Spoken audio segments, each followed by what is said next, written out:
Iain, everything was done in a heck of a rush. Why was that? We had been waiting for some years for the council to finish negotiations on the land purchase, and that finally came to sort of fruition. And the scrap merchants wanted to move in and remove the track because they wanted to earn their money.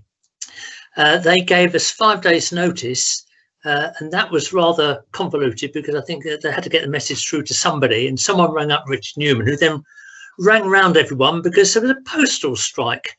In the actual run-up to it, there was obviously a lot of hurried activity, and other speakers have indicated, similar to you, a lot of track clearance and so on and so forth. How confident was everybody that you could move everything? Because it was a good 4 years since the track had been used, there were landslips, undergrowth and so on. How confident were we? Not a clue. It was a case of we knew the scrap merchants were coming in. There weren't really many other options, so got to give it a go. So the day dawns, Sunday, 24th of January, 1971. Yep. How did it start for you? It started by catching an overnight paper train. And I suspect I wasn't the only one. We sort of arrived, therefore, sort of on the paper boat and caught a bus into Newport and discovered who was already there. So the local people had been busy working the previous day. I've been deputed with Roger Stafford to issue indemnities because people would want to travel, but we had no means of being official. So we wanted people to sign an indemnity form over a 6-penny stamp, which was still valid then. Do you think such a thing could ever happen again? Do you think young people would think, oh, we can do that? There's no reason why we shouldn't. I mean, was that the attitude? What was the attitude which drove people to do this?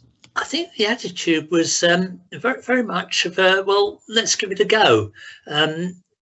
We didn't have quite the mentality of you've got to do lots of safety sort of risk assessments. It was very much a case of what can we do, and sort of, we'll give it a go. We asked around, and Jacko got some help from Tony Tiltman, one of the old O2 drivers. So we asked for help, and we got help. But a lot of it was very much of learning by the seat of your pants. One of the stories that is often told as perhaps a bit of a scary situation was the train or trains getting through the slip at Wootton. Was that a sort of live or die situation? Because now around we wouldn't even attempt that now. And you know, there was mud on the wheels when it got to Haven Street and such like. Was that just really just by the fingertips getting through? That was the risk we perceived from day one.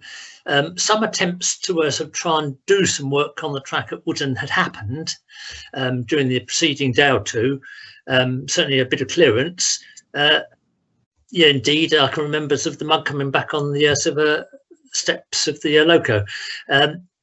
It was done very gingerly, and the crane had been deliberately left to the last train, knowing as a rigid vehicle, that was the one that was going to pose the greatest problems. We fully expected we might have hit problems. Gingerly, the first train got through, and everyone went, well, we can do it with that one, we'll keep going. Thinking back now, you sort of given a description of the day just rolling on, but was it beautiful? Did it all go beautifully to plan, or was it actually just organised chaos? It felt very disappointing in so much we didn't know what was going on. The only communication we had was a telephone between Hannah Winter's cottage at Haven Street and the Royal Medina Inn at Newport. So communication was somewhat lacking. We didn't have modern communications. Everything happened, but it all took longer than we wanted. You referred to some of the people coming out and watching and so on. A lot of the photos which still exist from the day, obviously majority are in black and white and so on, do show lots of crowds of people at Newport Station, a crowd at Haven Street Station, people along the way. Was there a great feeling, or was it tinged with sadness? there was a tinge of sadness, but we were pleasantly surprised just how many people have come out and woodwork, given there was a post-strike and communications have been fairly short. I think we managed to get something in county press, which perhaps engendered a fair amount of support, but it illustrated the number of people who valued their railways, I guess, and sort of wanted to give us a send-off. While we've been talking, you have already mentioned a number of names. You've mentioned George Wheeler, you've mentioned Richard Newman, you've mentioned Jacko, and so on and so forth. Now, these are people that have been long associated with the Isle of Wight Steam Railway. Some sadly have passed on, but they were all young chaps at the time. What do you reckon was actually the average age of the people making this happen? I would imagine anything from late teenagers through to people in their 30s, 40s, probably with a bias towards the younger end. Well, it was done. It was achieved. There were 4 trains. The final train, as you said, everything sort of started running later and later and later. The final train was quite late in the evening, which I understand you weren't able to take. So only a few people did take that train. As you look back now, what's your lasting memory? Is it one of, I was excited that day, I was sad that day? How were you feeling? I think there was an excitement in so much as we'd spent 4 years twiddling thumbs, waiting for things to happen. And all of a sudden we were given a rather short notice go, and we'd succeeded. And so I think that was a great encouragement that we can do it. So after the big move, there was what, 4 months, 3.5, 4 months until trains started operating at the Isle of Wight Steam Railway on April the 12th, 1971. What happened between for those 3.5 months? What had to be done? We arrived at Haven Street and it had no signalling.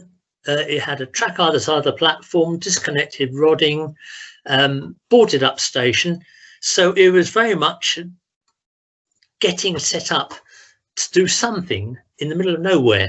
When we arrived at Haven Street, there was a cesspit, so there's a water supply, half-inch water pipe, no power, no gas, no electricity, no workshop facility,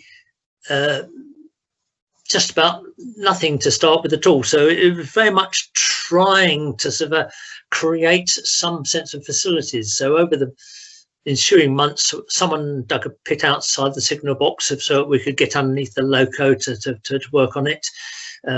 The permanent way hut that happened to be there was fairly quickly commandeered to be a sort of workshop. Everything else was done in the outdoor open air, selling tickets, so if it rained, umbrellas, maintenance, all out in the open. And very much it was a make to amend. Well, we've got a lot to thank you for, and a lot to celebrate in this year ahead. Iain Whitlam, one of the founders of the Isle of Wight Steam Railway, and talking about what happened 50 years ago. Thank you.